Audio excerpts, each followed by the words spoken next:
Good morning. Good morning. And welcome to week 4. We have to wrap up the Mezuzah topic, and then we have a whole other topic of mysticism and Shabbat.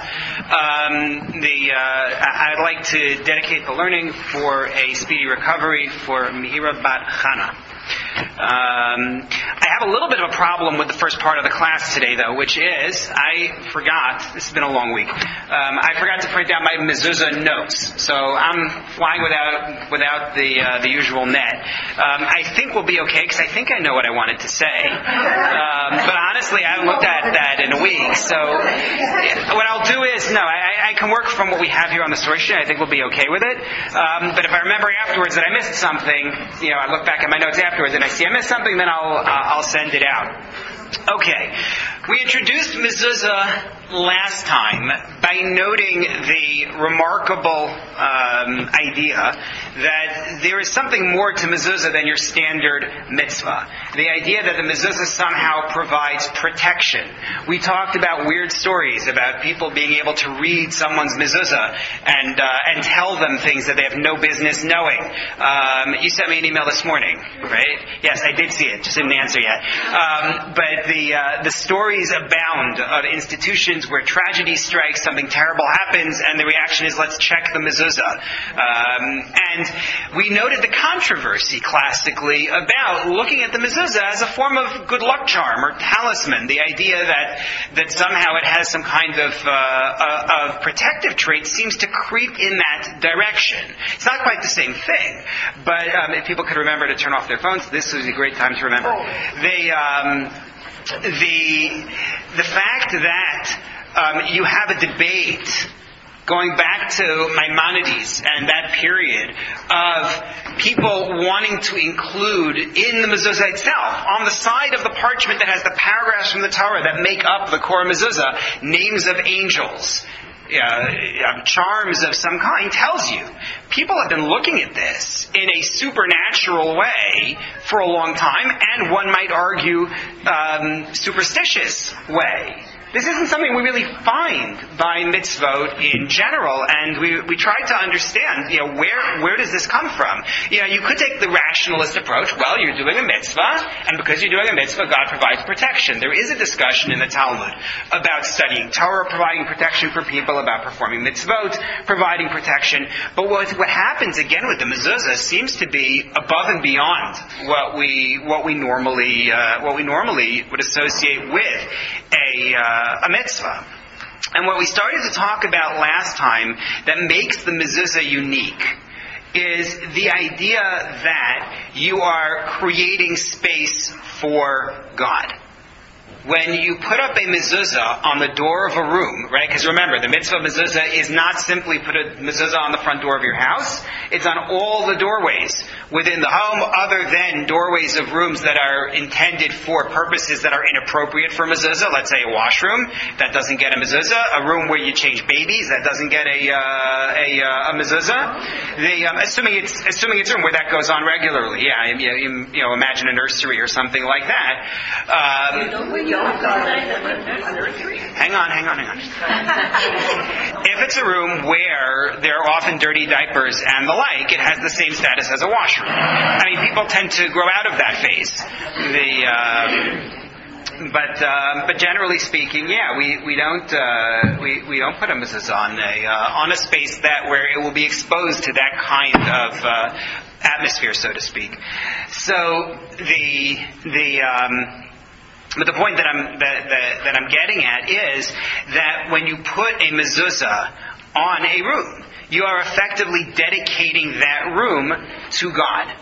If you take a look at source number 1, I brought you in sources 1 through 4, and we read it quickly last time, different spaces which have the idea that God inhabits a space once we do something to make it God's space. The first one, Rabbi Elazar, speaks about God living among the Jews. This is a passage from the Zohar. God living among the Jews, wherever we set ourselves up. But number 2 is a verse from the Torah that speaks of making a mishkan, making a home for God, a sanctuary for God, a mikdash, a holy place, and God will live among us. In number 3, you find the statement that wherever we fulfill God's mitzvot, God's commands, God will be among us. In number 4, it's a passage that says that wherever we carry out justice in our courts, God is present. God is present wherever we perform the activities that consecrate the space for God. And the same thing is true regarding the mezuzah. If you take a look at number 5, that's the first truly new source that we're talking about. It's from the Zohar, and it's talking about Pesach. Pesach is coming, folks. You saw the flyers that I sent out for various pre-Pesach classes and programs. All 3 programs are unique. You are invited to attend all 3. But if you take a look at number 5, it talks about a problematic part of the Exodus, a part that people don't really talk about much, which is the Korban Pesach. Right? They take the lamb and they slaughter the lamb. One of the common understandings for why the Jews are told to do this is that the lamb is worshipped by the Egyptians. And what you're doing is making a declaration, we are not like the Egyptians. We believe in God, and we are going to make a statement of that by rejecting, slaughtering and then eating this Egyptian deity. But as part of that, you're supposed to, as you see you'll see it in number 5 and then again in number 6, you're supposed to take the blood from this lamb, not all of it, but some of the blood from the lamb, and put it on the 2 doorposts of the home and the lintel going across the top. And that's a really strange practice, right? Judaism says you're supposed to treat blood with respect. We are absolutely prohibited multiple times from eating blood. Right? All the blood libels historically fly in the face of the fact that you have biblical verses that say over and over and over again, including this week's parsha, I think, that you're not allowed to eat blood. Last week's parsha. That's number 1. Number 2, we have mitzvot about respect for blood, where we are taught that when you slaughter certain animals, when you slaughter birds, there's a requirement of the mitzvah of kisui hadam, which is that you have to cover the blood. So how can you tell me to put blood up on the doorposts? What in the world do you think you're doing? So take a look at source number 5, because the biblical verse says something problematic. The verse says, you put it on your doorposts and you put it on the lintel, and God will see and God will pass over it. Right? That's the origin of the name Passover. In Hebrew, ufasachti, I will pass over. That's the word. So and God will pass to strike Egypt, and He will see the blood on the lintel, etc. Rabbi Yossi said, this text is difficult because it sounds like it's saying He will see the blood, and therefore He will pass over, as though this was a necessary sign. Like God didn't know where the Jews lived. It was confusing for God. He wasn't aware where the Jewish neighborhood was. He didn't see the pharmacy that said Beit Merkachat on the front. He didn't know where we were, right? I mean, especially when you consider, where did the Jews live in Egypt? Goshen, right? The truth is, it seems fairly clear from various passages that we had also moved out of Goshen. Right? The Torah tells the Jews, God tells the Jews in the Torah, He says you're supposed to go to your neighbors and request things from the neighbors when you leave, right? Take gold, take silver, whatever. You have neighbors who aren't Jewish. Clearly you're not living in the ghetto in Goshen. So Jews had left Goshen, but just the whole idea of it, that God needs a sign, doesn't make any sense. It's inconsistent with everything that we're taught about God. And if you will say, the Zohar continues, if you'll say God will spare them because they perform a mitzvah, so tell me it's not a sign for God. Tell me it's just that you're doing this, you're putting up the blood, and now you did a mitzvah. Why need it be outside? Right? Why not do it on the inside? The truth is some traditionally believed it was on the inside rather than the outside. But the Zohar is assuming it's on the outside. And why on 3 places on the entrance? And the Zohar's answer is, heavenly supervision is only displayed when His service in the lower world is displayed. You are dedicating the home as a place for God. That's what you're doing. It's not just you did a mitzvah. Check. Therefore, God will skip your house. It's, you've actually demonstrated this is divine territory. And this is really striking. Because the truth is, the only place we have in the Torah a command to do anything like this with blood is when you bring a korban, when you bring a sacrifice in the Beit HaMikdash, in the temple, you're supposed to take some of the blood and place it on the Mizbeach, on the altar. So what you're doing in Egypt is you're turning your home into an altar for God. That's what the act of putting the blood is. It's meant to say, my home is an altar for God. This has ramifications in the way that we look at our homes on a whole host of levels. I gave you a link in source number 7. I gave a class on the Torah portion of Bo where this mitzvah appears about putting the blood on the doorpost. And it's recorded at that, and you can find it at that link. You can find it. It was an hour-long class on this one point, so I'm not going to do that right now. But, for example, there is a tradition that we have of something called Zecher L'Chorban. Anyone know what Zecher L'Chorban is? Good. So literally, Zecher L'Chorban is a memorial for the destruction. That's correct. The idea is that Jews in their homes are supposed to do something to remember we're living in a period when we don't have a temple, when the temple is destroyed. And so, as Nadine points out, the classic way to do that is at the entrance to the home, you leave something undone. Something unfinished. Inside or outside? Inside. The idea is when you walk in the house, you have a reminder. You may have a nice house, but the world is not as it should be. So the traditional way to do it is when you have that area painted, you just leave a space that is unpainted. Some people have the practice of putting up the pasuk, the verse, if I forget you, Jerusalem, may my right hand forget its strength. So some people will put that up. There are various practices. I don't want to get into the ins and outs of the law on it. But why does it make sense specifically to do that with the home? Because the home is the Mizbeach. The home is the altar. So when there is no altar, the home is incomplete. There's more to be said about that. Like I said, if you go to the class at this link, I talked about it more. There's a lot more to say about the comparison between the home and the temple and the home and the altar.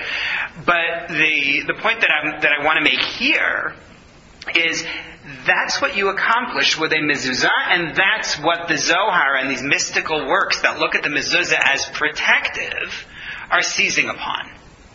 It's that they look at this, at the mezuzah, not only as, here's another mitzvah that you do, but as a consecration of the room that the mezuzah is fronting, a consecration of that space as the space of God, and therefore untouchable.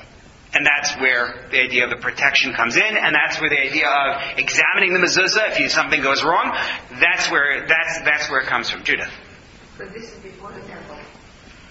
Right, but they have a Mishkan. The Mishkan is going to be when they get into the desert. This is their first experience as a nation of doing. It's very funny that you ask that. The Korban Pesach, the Pesach sacrifice, has certain ways in which we view it as a communal offering, and certain aspects in which it is a private offering. It's a private offering, meaning in Egypt you all did it in your own homes. Once, however, we have a central site, then that's where we all do it. This was unique, doing it in their homes. But we do it as families. So again, it's sort of private, right? But everyone's doing it at the same time. And in the same, it has elements of both, which actually has applications. It affects certain issues within Jewish law. But you're right, there is no central site at this stage in our history. Millie? Are you only supposed to use the lamb shank? Oh, so you're talking about what we put on our ka'ara. Right, so that's a really interesting question. I get so many. Yeah. Well, okay, so the ka'ara, the Seder plate that we have, is supposed to have 2 cooked foods. Right? Among other things that go on there, aside from the maror and all that. There are supposed to be 2 cooked foods. The custom has developed that we specifically use Zroa and Beitza. Beitza is egg. Zroa is a leg. Right? It's a leg when you're dealing with that. There's no requirement specifically that it be from a lamb. It could be from a chicken. There's no requirement in truth that it be meat at all. Meaning it's really just 2 cooked foods. However, the reason why we do the Zroa and the Beitza specifically is because it commemorates the two offerings that one would bring. There's the Karban Pesach, the Pesach sacrifice, and then there's also something called a Chagiga, a celebration offering that's brought as well, because the requirement with the Karban Pesach, with the Pesach sacrifice, is that you have to eat it to the point of being full. But keep in mind, this is a yearling goat. The whole family's going to eat that and be full? You don't get that much meat out of this goat. It's just not happening. So what they would do is you would eat the chagiga. You'd eat this celebration sacrifice plus the matzah, right? And the maror. You got your whole sandwich going. And that's going to fill you up most of the way. And then the Pesach sacrifice is going to bring you to the point of satiation. So that's what we do with the zroa and the beitzah, and that's what people should continue to do. I'm not suggesting anyone change that. However, in the Talmud they give you examples of what some of the sages used. And one of them, keep in mind this is before, I'm not discussing kitniyot right now, but this is before the custom developed of not eating rice, right? Not eating beans in Ashkenazi communities. So one of the sages used cooked beets and rice as his two cooked foods on the Seder plate. He didn't have this rabbi. He wasn't a vegetarian. But that was what he used on the plate. So I wouldn't get hung up on the question of, can I use a chicken bone instead of using the lamb shank? The key is really to remember what it is that we're doing. But we could have lamb for faith. So most Jews that I am familiar with avoid that. And the reason to avoid it is because we don't want to say, this is the Pesach sacrifice. We don't have a Pesach sacrifice right now. So most, and the ones who I'm familiar with, it could be there are customs out there that I don't know. Jews have a very broad array of customs. But generally speaking, we avoid having lamb, and even I grew up avoiding having roast. Because the Pesach sacrifice had to be roasted, and you want to say, this isn't the Pesach sacrifice. We don't have that right now. There were other hands up. Etty had her hand up, or you forgot already? I don't blame you. That's where I am this morning also. Yeah. I was going to ask, I wasn't brought up religious. Okay. Do people nowadays do a Pesach korban? So we can't. Without a temple, it's not an option. I say that oversimplifying centuries of debate. There is a view that says it can be done even without that, and there is a group of Jews, the Temple Mount faithful, who every year say, we're going to go up and do it. And every year, it doesn't work out because, you're not allowed to pray on the Temple Mount. That's that's something I'm totally not getting into. But no, the general assumption is that at this point we're not able to bring it. There was a hand in this direction, but I don't remember who. Sandy. It wasn't me, but okay. I'm a little confused about something. I thought that I read, and I may be wrong, that we should not be eating or destroying any life that we would not be eating. I mean, except for medical reasons and whatever other. So you're asking a very important question, which applies to the karbanot, to temple sacrifice in general. People often get confused when we talk about the issue of temple sacrifice, and they seem to think that there's some kind of conflict going between the practice of sacrificing animals and modern thinking. But that's not where the problem is. The problem is inconsistency within Judaism itself. Because the idea of bringing sacrifices to a God, when Judaism teaches us that God not only is immortal, not only is omniscient, but also doesn't get hungry, is itself problematic. And then you add sort of secondary issues. Aside from the nature of God, we are taught not to pain animals. We are taught not to waste anything. So, to make a very long story short, there are at least a couple of dozen explanations that are given traditionally which seek to identify what is the need that is being filled with sacrifice. If I remember, I will send out a link later to a 2-part class that I gave the last couple of weeks in different setting for university students on why there are korbanot. Why does Judaism have sacrifices? The ideas range from the very practical, funding the existence of the priests, so they get portions from the sacrifices, that's on one end, to the mystical, that just like the body is connected to the soul only if the body is nourished, so too, effectively, the Korban is nourishing the universe, and therefore it retains its connection to God. And everything in between. I happen to be partial to an idea, which I explore there in that class, that it's about displaying generosity. The fundamental goal of creation in many ways is for human beings to learn to be generous, to take that which they have and give it away, which is a hard thing for us to do. But the sacrifice, taking that which is most expensive to you and most meaningful to you, and for much of human history, that wasn't your Tesla, right? It was your animal, right? And making the statement of, I want to give it to God. God doesn't need it, but it's a statement of giving away, letting go. There's a lot more to be said. I'm going to send a link to that class on why Karbanot, and maybe that will help also. But it's important to recognize the idea of the Karban as something that fills a need. I'm going to go further now. I see that there are still hands up, but we have so much to talk about, and I really want to get to the Shabbat idea, not just because it's the last week of the series, but because it's a beautiful idea. I really like that one. So in 8 and 9, I'm just going to show you. I broke out for you the two paragraphs that appear in a mezuzah. You may recognize them because they are also the first two paragraphs of the Shema. But I broke it out this way for a couple of reasons. First of all, because they are poetry. And they're never printed that way in the Siddur. And therefore you don't notice it. It's just a block. It's a paragraph. And you lose what's going on. Even just look at the opening. Right? Listen, Israel. Hashem is our Lord. Hashem is one. You shall love Hashem your Lord with all of your heart, with all of your soul, with all of your lot. It's not a sentence. It's multiple. Right? And then you keep on going and you see the way sentences are structured. Speak regarding them when dwelling in your house, when traveling on the road, when you lie down, when you rise.